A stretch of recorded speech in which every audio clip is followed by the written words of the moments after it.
Welcome to Unit 6,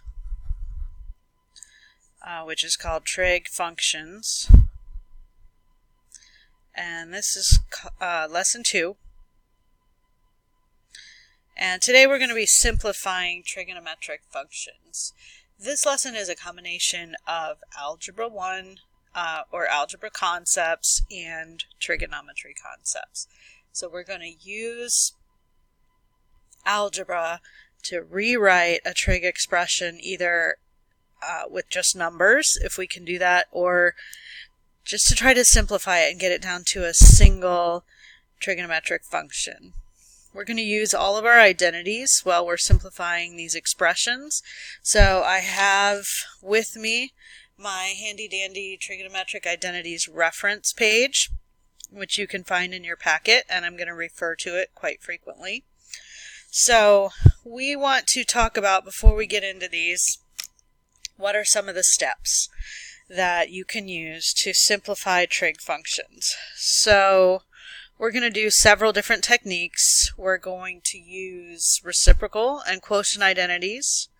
So if we have something complicated, we can replace it with something else, and then things will cancel out and it will become simpler. We're going to try to notice if there are any Pythagorean identities within our expression that we could replace with something simpler, or if there's not one, we could create one out of what's already there using the laws of algebra. If there are fractions, we're going to use our fraction rules to either combine or break things apart using common denominators. And I already said this, break fractions apart, and then if there is something that looks like a quadratic, we're going to use factoring, which is a popular algebra technique. So we're going to start by taking a look at number 1, and we see that we have secant theta minus sine theta tangent theta. And we want to try and get this to be all in one. So really it's just practice makes perfect. We're going to do as many examples as we can so you can kind of get the hang of this. So I'm going to replace secant with 1 over cosine. And then I'm going to leave sine theta. And I'm going to replace tangent with sine over cosine. So if you can see, doing that gives me a common denominator of cosine. So I'm going to rewrite, I'm going to use my common denominator to rewrite so that I have 1 minus, and then sine times sine is sine squared, all over cosine. Well, we know we have a Pythagorean identity, and I'm going to write that out on the side here so that you can kind of see what I'm using to substitute. I know sine squared plus cosine squared theta equals 1. And so if I take and subtract sine squared from both sides, I get that cosine squared theta is equal to 1 minus sine squared theta. So anytime I see something like this up in my numerator, 1 minus sine squared theta, I know that that's one of my Pythagorean identities, just shifted around a little bit. So I can do a full substitution there. I can replace 1 minus sine squared with cosine squared. And you can see how that's going to help me make things simpler in terms of just one trig function. So cosine squared divided by cosine is equal to just cosine theta. And that is a much more simpler expression than the one I started with. So we're just going to go through and we're going to see how the different techniques kind of help us get things more simple. So here in number 2 we have sine of A plus cosine of A times tangent of A. Now at any time while you're watching this video, feel free to pause it, try some things, see if you can get it to work out. Get your post-it notes and maybe work on the post-it note, and then if it doesn't match, then you can just kind of toss that away and go with what I'm doing here. So first thing I always do if I see tangent times sine or cosine, I'm going to probably replace that with my reciprocal identity. So tangent is sine over cosine, and I know that those cosines are going to cancel out, leaving me with sine A plus sine A. And those are like terms, and remember, when you have like terms, you just combine them, you add the coefficients, so we get 2 times the sine of A, which is in terms of only one trig function, and it's simpler. So cotangent squared minus cosecant squared. So I am going to I'm going to look at my Pythagorean identities again, just to see, and those, oh, okay, there they are. I was going to say, those are not even on my reference sheet. So I've got a cotangent squared plus 1 equals cosecant squared. And so let me write that out in my side panel here. Cotangent squared theta plus 1 equals cosecant squared. So I kind of see that I have cotangent and cosecant in my expression here. So I am going to go ahead, and since cosecant squared is cotangent squared plus 1, I'm going to replace that. And they're using u's here. So I'm going to be very careful with my negatives. And so I'm going to distribute the negative. And so I end up with cotangent squared minus cotangent squared minus 1. And so these two guys cancel out, leaving me with just negative 1. So this is one of those where you end up with a numerical expression, and it's much simpler than what you started with. Number 4, as I'm inspecting my problem, I see that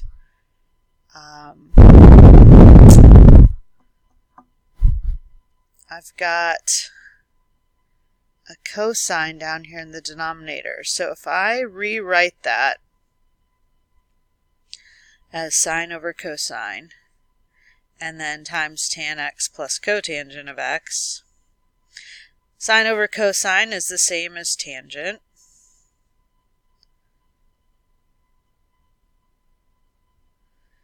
And I'm going to go ahead and rewrite cotangent. I can see what's going to happen here. I'm going to distribute tangent times tangent is tangent squared. Tangent times cotangent is equal to 1. I'm just going to rewrite one step to just so I can illustrate why it's equal to 1. So I'm going to put 1 over tangent. So tangent times tangent is tangent squared. And we put our square before the variable when we have trig functions. And then tangent times 1 over tangent equals tangent over tangent, which is 1. Now, if I could notice my Pythagorean identities, I have one. I'm going to write it over here to the left. So you can see I manipulate my Pythagorean identities to kind of fit what I want here, but this one is just tangent squared of theta plus 1 equals secant squared. And since I have tangent squared plus 1, I can go ahead and just replace that with a secant squared. And that is the most simplified form of the expression.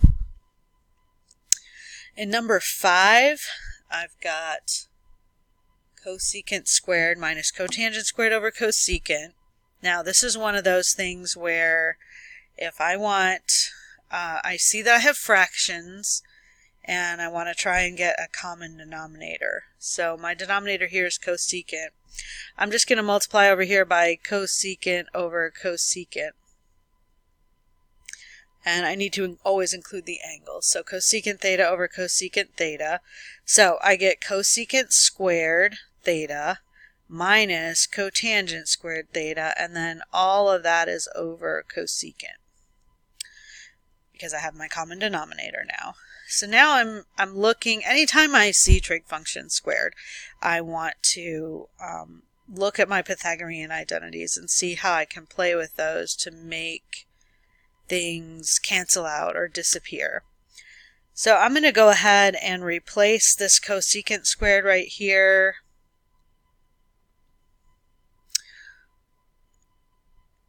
with cotangent squared plus 1. So I'm going to show that. I'm going to put cotangent squared plus 1. And so see, I have cotangent squared minus cotangent squared. So all that I have left is the 1. And 1 over cosecant, if I look at my reciprocal identities, 1 over cosecant is equal to sine. So that's going to simplify to sine theta. So now, well, this is challenging because you're going to be watching this in a video. You're not going to be able to ask questions. But what I'm hoping is that you'll pause, you'll rewind, you'll help each other when it comes time to do the homework.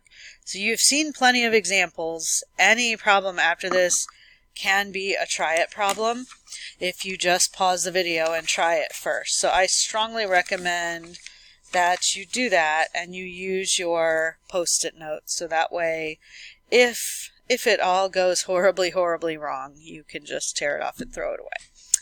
So let me go ahead and look at number 6, and I do want to point out when I'm working number 6, if I have a binomial here, this cosecant needs to be... Okay, sorry, I got interrupted there. So I want to point out in number 6, when I have a denominator with a binomial, that denominator goes with both pieces of the binomial. In the problem right up above, because it was a distributive property and the sign was a factor being multiplied, I could take that cosine and just put it up under the sign. But that doesn't work here for number 6. That's the rules of algebra. Like if I had, I don't know, 2x minus 10 over 2, I would divide out the 2 into both. But if I had an 8 out in front of there, I could just do 8 divided by 2, and then it would be 4 times the binomial. Anyway, that's just a little algebra lesson there. So let's go ahead and line these guys up. I'll do cosecant over cosecant minus sine over cosecant. And so cosecant over cosecant, that's just going to equal 1. And then sine divided by cosecant. So I'm going to go out to the side here and I'm going to do a little keep switch flip, okay? So sine divided by cosecant is really the same as times. And then cosecant is really 1 over sine. So if I flip 1 over sine and just put sine, I get sine times sine, which is sine squared. So now I've got 1 minus sine squared, and if I use my Pythagorean identities, which if I go out to the side, 1 minus sine squared, I've already figured out that that's equal to cosine squared. So now I can just replace that with cosine squared, and that's the simplest form of that expression. So I'm going to keep going through all the examples and just stay with me. The more examples you see, the better you'll be at this, because each one illustrates a different concept from algebra that you may have forgotten about. So let's look at number 7. So one of the techniques that was not in our list from the page before, it says rewrite and all these rules. One of the tricks you can do is also a strategy is to get everything in terms of sine and cosine. So I'm just going to write get everything sine and cos. But if you can reduce everything into sine and cosine, then that is a helpful trick. Doesn't always work, but if you're stuck, it's a good one. Alright, so we're going to try and get a common denominator here. So I'm going to just sort of ignore this 7 right here, and I'm going to see, I want sine cosine is going to be my common denominator. So I'm going to multiply by cosine over cosine, and over here I'm going to multiply by sine over sine. And so cosine times secant. I'm going to go out to the side. Secant is really 1 over cosine. So cosine times 1 over cosine, that's going to just equal 1. And then sine times sine is sine squared. And then I have sine cosine in the denominator. And from the previous page where I had my Pythagorean identities, I know that 1 minus sine squared is really just cosine squared.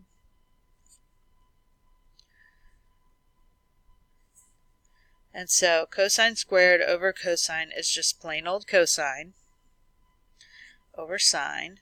And we should hopefully recognize this as one of our reciprocal identities. We can end up with and replace that with just cotangent. In number 8, I have tangent over secant minus cosine. So it's kind of a big old mess right there. It's gonna end up being a pretty big fraction problem. Please don't tune me out just because I told you that. So I'm going to replace tangent with sine over cosine. And just try to be careful to follow your rules of fractions.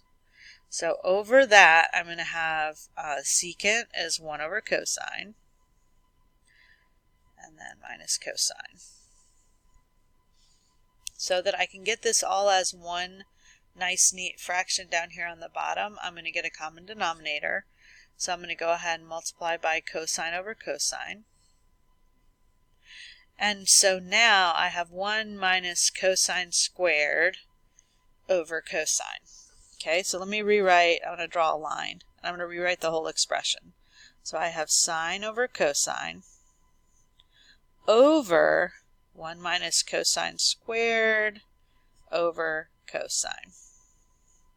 So now I have two fractions, and actually you can see hopefully that this 1 minus cosine squared is going to get replaced with a sine squared. So now I have sine over cosine divided by sine squared over cosine. So I'm going to do a little keep, switch, flip. So sine over cosine. And then I'm going to show in a different color. I'm going to replace this with sine squared. So I'm going to keep, I'm going to switch to multiplication, I'm going to flip. And while I flipped, I went ahead and did that, replacing it with the sine squared. So now I have a ton of stuff that cancels. And then one of these signs down here. So all I've got left is 1 over sine, which is aka cosecant. Yay! So we got it all the way down to one single function, which is what we wanted. Alright, the next ones you can see numbers 9, 11, and 12. They all have squareds and higher powers in them. So, and usually whenever I have a 1 plus sign, I'm going to probably be doing a 1 minus sign and then doing some kind of a difference of squares or something. I can just see factoring in my future with 9 through 12. So let's go. You can FOIL trig functions just like you FOIL binomials. So when we do cosecant times cosecant, we get cosecant squared. Then I have in my middle, I have plus cosecant and minus cosecant, so those cancel. Minus 1. And then put that over cosecant squared. And so here now I'm using that trick with the binomials. I'm going to put it with both of them. So cosecant squared over cosecant squared minus 1 over cosecant squared. So this just cancels and equals 1. And then 1 over cosecant squared is sine squared. And this looks familiar. You're going to see these Pythagorean identities popping up over and over and over again. So that looks familiar. 1 minus sine squared is aka cosine squared. And we're done. Number 10 is probably the most complicated one we've done so far. So let's just start breaking things down. First of all, I'm going to break tangent into sine over cosine. And then just bring down the rest of my problem. And now whenever I have two fractions, I want to get a common denominator. So my denominator is going to be cosine theta times 1 plus sine theta. So over here, I'm going to multiply by 1 plus sine theta over 1 plus sine theta. Over here, I'm multiplying by cosine over cosine. And so now I'm going to multiply my numerator so that I can add them and combine like terms and all that good stuff. And my denominators, I'm just going to kind of leave where they are for now. So I'm going to distribute this sine theta right here. So I get sine theta plus sine squared theta. And then over here I have a cosine squared theta. And then my denominator, I haven't distributed or done anything yet. I'm waiting to see if I have to. Okay, now up top I see that I have sine squared plus cosine squared, which is equal to 1 because of the Pythagorean identities. So I've got sine plus 1 on top, and I still have my common denominator. And the way these things usually work out is stuff just cancels all over the place. So I end up with just 1 over cosine, which is aka secant. That's as simple as it gets. Alright, number 11, I'm going to use a factoring technique called factoring by using a GCF. I'm sure you've heard of it. And I notice in my two terms that I have a tangent squared that can be pulled out. So hopefully that's not too messy. That's tangent squared y is in both terms, so I can pull it out. And after I do that, I see that 1 plus sine squared is one of my Pythagorean identities, so that is going to be equal to cosine squared. But wait, that's not all. I know tangent is aka sine squared over cosine squared. And that is just going to cancel so nicely, leaving me with just sine squared. And last but not least, this problem looks really messy, but looks like I do have a sine cubed that can be factored out of both. So this is a GCF technique again. So we get cosecant squared minus 1 all over cosine cubed. Now I'm going to look at my Pythagorean identities, and I'm going to write it out to the side so you can see how I manipulate it. So the original identity is cotangent squared plus 1 equals cosecant squared. So I've got a cosecant squared minus 1 here. So if I can do that on both sides of my identity, I can get a match with something that's going to allow me to replace things. So I'm going to replace cosecant squared minus 1 with cotangent squared. So look what happens here. I have sine cubed over cosine cubed times cotangent squared. Alright, so hopefully you can see where I'm going with this. Sine over cosine is equal to tangent. So sine cubed over cosine cubed is equal to tangent cubed. Cotangent squared is really just 1 over tangent squared. So I end up with just 1 tangent left over at the end. So these get nice and simplified if you just keep at it. It is a skill that requires practice. So you have homework 2, and that will give you some good practice. I will have the answers and I will post them, but I will warn you, please try to work them out before you look at the answers so that you can get the hang of this. All right, thanks for watching.